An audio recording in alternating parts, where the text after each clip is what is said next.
Everybody, Derek Anderson here, bringing you another cybersecurity tip. And this week I want to talk about your debit card. We've all got a debit card, pretty sure most of us do anyways, tied to our bank account. It's that piece of plastic that we actually use.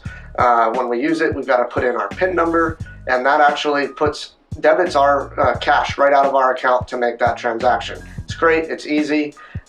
We use it for practically anything since it's rare to have cash around, and most people I know don't carry cash. I personally don't have cash on me very often, and when I do, I tend to spend it more, but that's a whole nother story. So we all have these pieces of plastic in our wallet or in our purse, and we're using it to make even the simplest transactions. Even if it's $1, we're getting out this piece of plastic and probably running it as debit and putting in our PIN. However, by doing that, there's a chance that if there's any breach wherever you're using that card, especially at like gas pumps or any retail outlets, that PIN could get compromised. And having your debit card and PIN get compromised is a direct access for criminals to get right into your bank account, steal your cash, and a lot of banks don't offer as good as protection on the debit side as they do on the credit side with credit cards.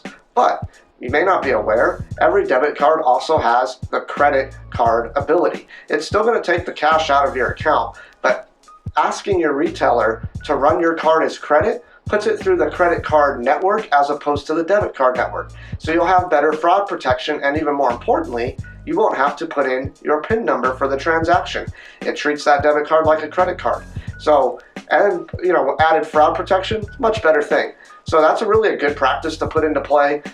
It's always better to use a credit card. That's always been my tip for people that try not to use your debit card. Of course, if it's a separate card, you don't want to rack up debt. I'm not encouraging anybody to go into credit card debt.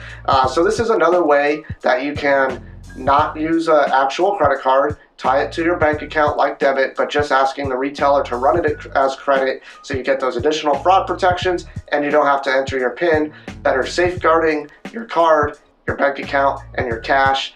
Let's not make it any easier for these criminals to get our cash and our hard-earned money. There's plenty of other things to worry about. So give it a try. See if how that works out for you. Do it a couple times, becomes a habit, and that's my cybersecurity tip for you for this week. Start using those debit cards as credit cards. Stay safe and stay vigilant out there, everybody.